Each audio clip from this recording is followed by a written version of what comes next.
नवी मुंबई के APMC market में माथाड़ी कामगारों ने राज्य सरकार द्वारा प्रस्तावित माथाड़ी कानून में संशोधन के विरोध में जोरदार आंदोलन किया। इस आंदोलन का नेतृत्व राष्ट्रवादी के प्रदेशाध्यक्ष शशिकांत शिंदे ने किया। कामगारों का कहना है कि प्रस्तावित बदलाव पूंजीपतियों के हित में है, जिससे कामगारों के पारंपरिक अधिकार और रोजगार सुरक्षा पर असर पड़ेगा। प्रदर्शन के दौरान कामगारों ने सरकार के खिलाफ नारेबाजी करते हुए संशोधन तुरंत वापस लेने की मांग की। शशिकांत शिंदे ने कहा कि भ्रष्टाचार के कारण असली माथाड़ी कामगारों के अधिकार छीने जा रहे हैं और जरूरत पड़ी तो आंदोलन और तेज किया जाएगा। या माथाडी बोर्डामध्ये प्रशासनापासून काही टोळ्या या असलेल्या माथाडी कायद्याला छेद करून माथाडी बोर्डाच्या अधिकाऱ्यांना बरोबर घेऊन बोगस ऑर्डर काढून माथाडीच्या हक्काची कामं तर घेत आहेत, परंतु महाराष्ट्रामध्ये हे एक रॅकेट उभं राहिलेलं आहे, जे रॅकेट या ठिकाणच्या असलेल्या अधिकाराचा गैरवापर करून या संदर्भामध्ये लोकांवर अन्याय करतायत। त्यामुळे दोन विषय झालेले आहेत।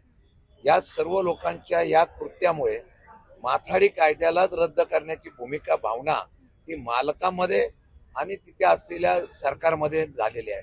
खरं प्रामाणिक माथाडी कामगारांचा हा दोष नाही, परंतु जे अशा पद्धतीने खंडणी उकळणारी जी आहेत आणि मला दुर्दैवाने इतकी भ्रष्ट अधिकारी यंत्रणा झालेली आहे की आम्ही माथाडी कायद्याची फाउंडर असणाऱ्या लोकांची किंमत नाही, पण एका दिवसामध्ये अशा असलेल्या अधिकाऱ्यांच्या बरोबर आदेश काढला जातो। या विरोधात आवाज आम्ही सभागृहामध्ये नेमला होता, या विरोधात आवाज आम्ही रस्त्यावर उतरून केला होता, परंतु त्यातही काही सुधारणा झाली नाही। परवाच्या मागच्या अधिवेशनामध्ये SIT नेमण्याच्या बाबतीमधली घोषणा झाली, परंतु त्याला पाठीशी कोण घालतंय, याच्यामध्ये सरकारचा कोणाचा आशीर्वाद त्यांना आहे, या बाबतीमध्ये सुद्धा आम्हाला आवाज उठवावा लागेल।